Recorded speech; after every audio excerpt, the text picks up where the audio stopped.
Assalamualaikum warahmatullahi wabarakatuh. Perkenalkan, nama saya Muhammad Aldido Andika dari kelas 11 PLG 1. Di sini saya akan mempresentasikan makalah yang saya buat. Kata pengantar, puji syukur penulis panjatkan kehadirat Tuhan Yang Maha Esa karena atas rahmat dan karunia-Nya penulis dapat menyelesaikan makalah yang berjudul Pemodelan Perangkat Lunak menggunakan DFD, Kelas Diagram, Activity Diagram, dan Use Case tepat pada waktunya. Makalah ini disusun sebagai salah satu bentuk pemahaman dan penerapan konsep dalam pemodelan sistem pada pengembangan perangkat lunak. Dalam penyusunan makalah ini membahas beberapa jenis diagram yang digunakan dalam analis dan perancangan sistem, yaitu data flow diagram, class diagram, activity diagram, dan use case diagram. Pembahasan ini bertujuan untuk memberikan pemahaman mengenai fungsi, struktur, serta penerapan dari masing-masing diagram dan proses pengembangan perangkat lunak, sehingga dapat membantu dalam merancang sistem yang terstruktur, efisien, dan mudah dikembangkan. Penulis menyadari bahwa makalah ini masih jauh dari kata sempurna, oleh karena itu sangat mengharapkan kritik dan syarat yang membangun guna perbaikan di masa yang akan datang. Ucapan terima kasih penulis sampaikan kepada semua pihak yang telah memberikan bantuan, dukungan, serta bimbingan sehingga makalah ini dapat terselesaikan dengan baik. Akhir kata, semoga makalah ini dapat memberikan manfaat dan menambah wawasan bagi pembaca, khususnya dalam memahami pemodelan sistem menggunakan diagram pemodelan perangkat lunak.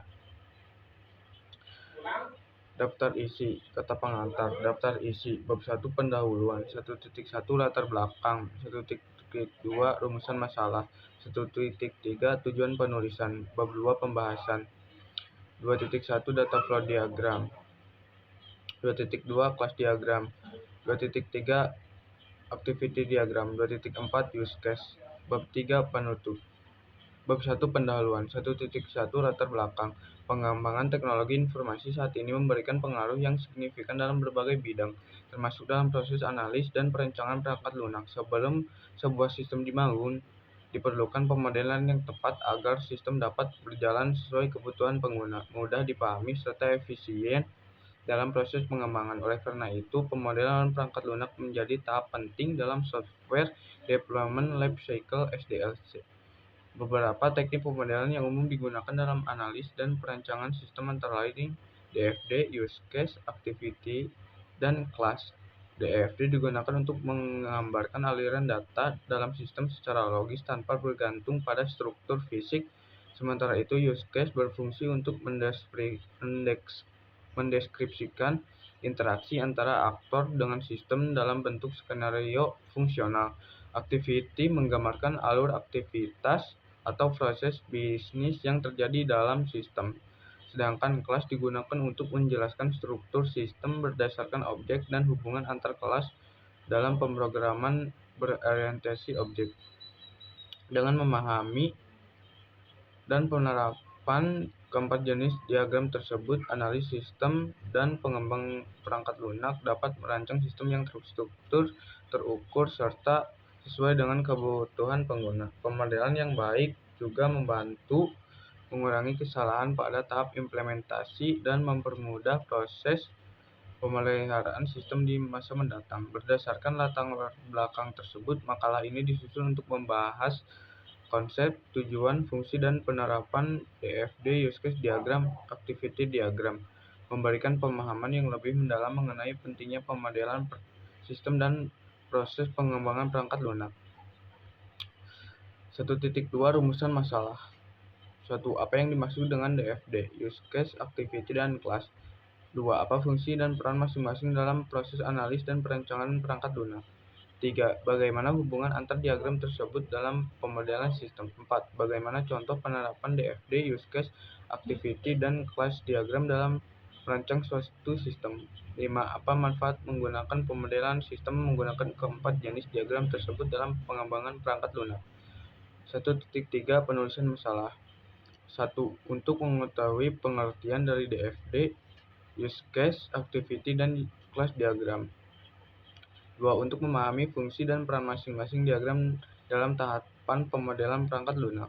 3. Untuk menjelaskan keterkaitan antara keempat jenis diagram dalam proses perancangan sistem. 4. Untuk memberikan contoh DFD, Use Case, Activity, dan Class dalam pemodelan sistem. 5. Untuk mengetahui manfaat penggunaan diagram pemodelan perangkat lunak dalam mengurangi kesalahan pengembangan dan meningkatkan efisiensi sistem. Bab 2 pembahasan 2.1 DFD. A. Pengertian DFD. DFD adalah diagram yang digunakan untuk menggambarkan aliran data dari suatu sistem secara logis tanpa memperhatikan aspek fisik seperti hardware atau software yang digunakan.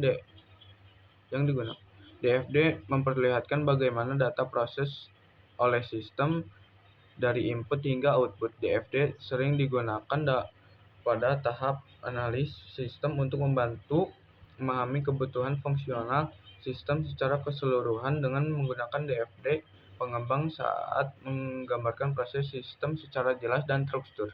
B. Fungsi DFD. Fungsi utama DFD adalah 1. Memodelkan aliran data dalam sistem secara sederhana dan mudah dipahami. 2. Mendokumentasikan kebutuhan sistem sebelum proses pengembangan dilakukan. 3. Mengidentifikasi proses, sumber data, penyimpanan data, dan tujuan data. Membantu komunikasi antara analis sistem, pengembangan, dan stakeholder. 5. Mengurangi kesalahan dalam perancangan sistem karena memberikan gambaran struktur informasi. 6. Sebagai dasar pengembangan sistem, terutama pada tahap perancangan dan implementasi. C. Komponen DFD. Terminator. Kesatuan di luar sistem, eksternal entity yang memberikan input ke sistem, menerima output dari sistem berupa organisasi, orang, atau sistem lain. Proses aktivitas yang mengolah input menjadi output. Data flow. Aliran data pada sistem antar proses, antara proses dan terminator, serta antara proses dan data store. Data store. Penyimpanan data pada database biasanya berupa tabel. Dan ini adalah contohnya.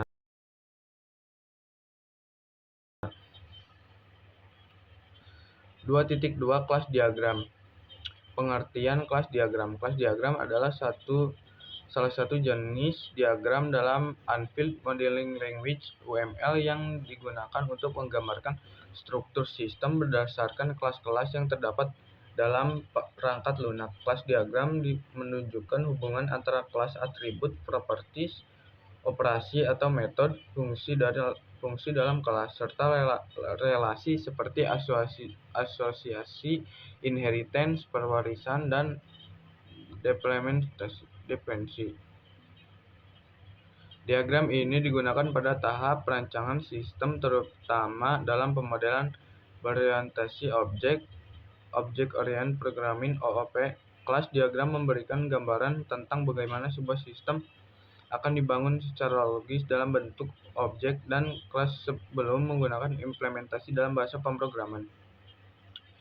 B. Fungsi kelas diagram. Fungsi utama dari kelas diagram antara lain memodelkan struktur sistem berorientasi objek secara jelas dan terstruktur, menampilkan atribut data dan metode fungsi dari setiap kelas dan dalam sistem, menggambarkan hubungan antar kelas seperti asosiasi, agregasi, komposisi, dan pewarisan, sebagai dokumentasi perancangan sistem yang dapat digunakan oleh pengembang perangkat lunak, membantu programmer dalam implementasi kode, karena kelas diagram menggambarkan objek yang akan digunakan dalam pemrograman, mempermudah pengembangan dan pemeliharaan sistem karena struktur kelas sudah tertata sebelum tahap coding, menjadi dasar untuk mengembangkan diagram UML lainnya seperti sequence diagram atau activity diagram. C. Komponen kelas diagram. Generalization, relasi antar kelas dengan maksa, generasi, spesialisasi, umum, khusus. Nari, association, upaya untuk menghindari asosiasi dengan lebih dari dua objek. Kelas pada struktur sistem. Relationalization, operasi yang benar-benar dilakukan oleh suatu objek.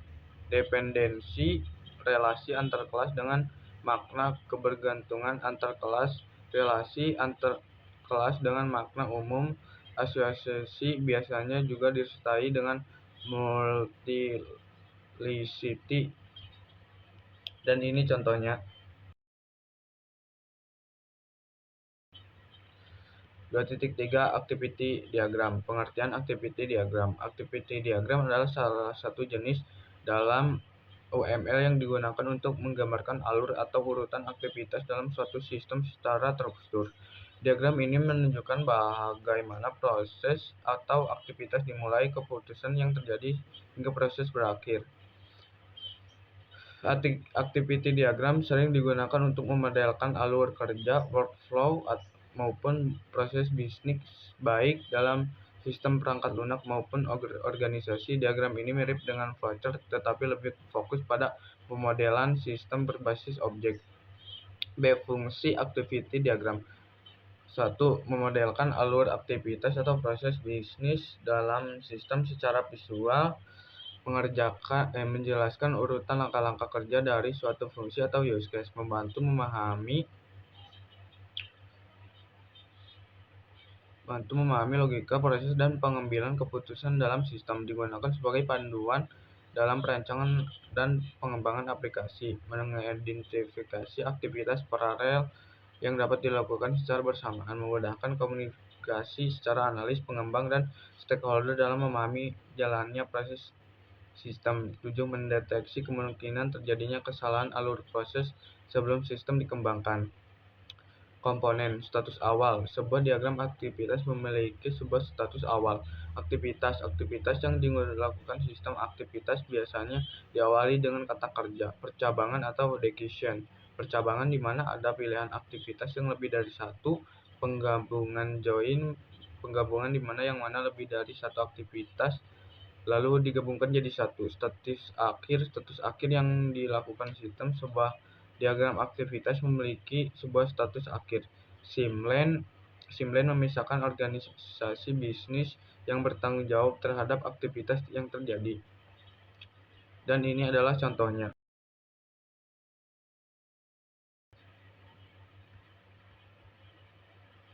Use case. Pengertian use case.